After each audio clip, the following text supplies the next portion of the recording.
sheep, and the Lord is my shepherd, watching over my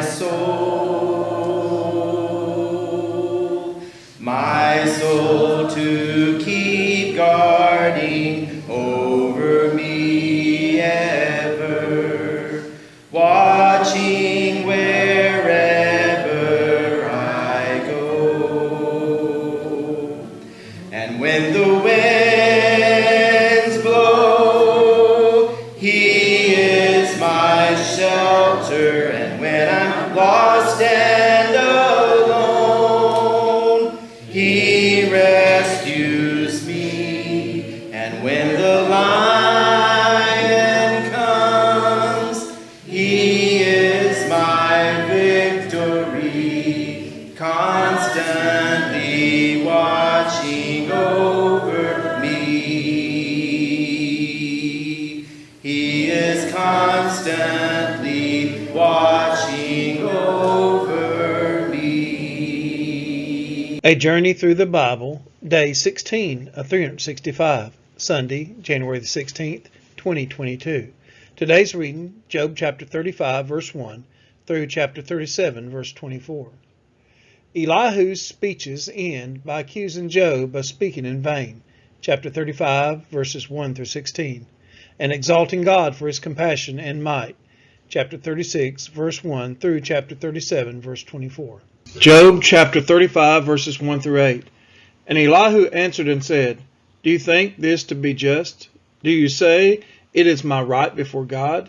That you ask, What advantage have I? How am I better off than if I had sinned? I will answer you and your friends with you. Look at the heavens and see. Behold the clouds, which are higher than you. If you have sinned, what do you accomplish against Him? And if your transgressions are multiplied, what do you do to Him? If you are righteous, what do you give to Him? Or what does He receive from your hand? Your wickedness concerns a man like yourself, and your righteousness a son of man. Job chapter 35, verses 9 through 16. Because of the multitude of oppressions, people cry out. They call for help because of the arm of the mighty. But none says, Where is God, my Maker, who gives songs in the night, who teaches us more than the beasts of the earth and makes us wiser than the birds of the heavens? There they cry out, but He does not answer because of the pride of evil men. Surely God does not hear an empty cry, nor does the Almighty regard it. How much less when you say that you do not see Him, that the case is before Him, and you are waiting for Him. And now, because His anger does not punish, and He does not take much note of transgressions. Job opens his mouth in empty talk. He multiplies words without knowledge. Job chapter 36, verses 1 through 12. And Elihu continued and said, Bear with me a little, and I will show you, for I have yet something to say on God's behalf. I will get my knowledge from afar and ascribe righteousness to my Maker. For truly my words are not false. One who is perfect in knowledge is with you. Behold, God is mighty, and does not despise any. He is mighty in strength of understanding. He does not keep the wicked alive, but gives the afflicted their right. He does not withdraw His eyes from the righteous, but with the kings on the throne He sets them forever, and they are exalted. And if they are bound in chains and are caught in the cords of affliction, then He declares to them their work and their transgressions, that they are behaving arrogantly. He opens their ears to instructions and commands that they return from iniquity. If they listen and serve Him, they complete their days in prosperity and their years in pleasantness. But if they do not listen, they perish by the sword and die without knowledge. Job chapter 36, verses 13 through 23. The godless in heart cherish anger. They do not cry for help when He binds them. They die in youth, and their life ends among the cult prostitutes. He delivers the afflicted by their affliction and opens their ear by adversity. He also allured you out of distress into a broad place where there was no cramping, and what was set on your table was full of fatness. But you are full of the judgment on the wicked. Judgment and justice seize you. Beware lest wrath entice you into scoffing, and let not the greatness of the ransom turn you aside. Will your cry for help avail to keep you from distress? or all the force of your strength. Do not long for the night, when peoples vanish in their place. Take care, do not turn to iniquity, for this you have chosen rather than affliction. Behold, God is exalted in his power. Who is a teacher like him? Who has prescribed for him his way, or who can say, you have done wrong? Job chapter 36, verses 24 through 33. Remember to extol his work, of which men have sung. All mankind has looked on it. Man beholds it from afar. Behold, God is great, and we know him not. The number of his years is unsearchable. For he draws up the drops of water. They distill his mist in rain, which the skies pour down and drop on mankind abundantly. Can anyone understand the spreading of the clouds?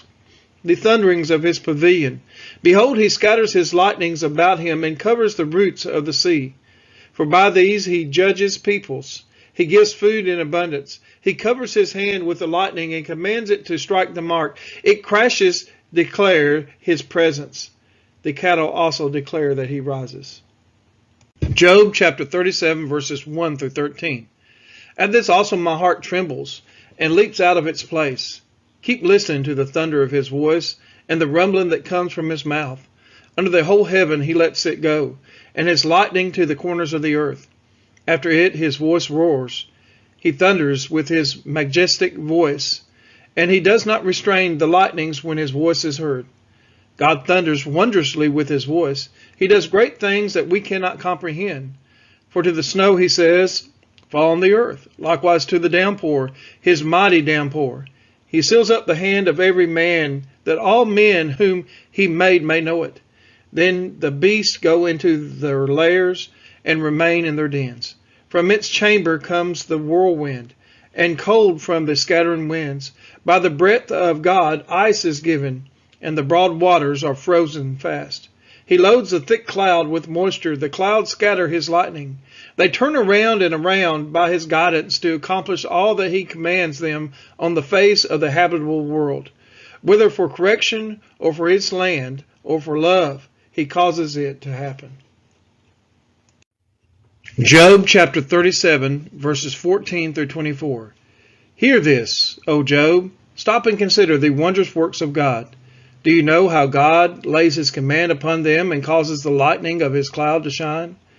Do you know the balancings of the clouds, the wondrous works of him who is perfect in knowledge? You whose garments are hot when the earth is still because of the south wind. Can you, like him, spread out the skies, hard as a cast metal mirror? Teach us what we shall say to him. We cannot draw up our case because of darkness. Shall it be told him that I would speak? Did a man ever wish that he would be swallowed up? And now no one looks on the light when it is bright in the skies, when the wind has passed and cleared them. Out of the north comes golden splendor. God is clothed with awesome majesty. The Almighty, we cannot find him. He is great in power, justice and abundant righteousness. He will not violate.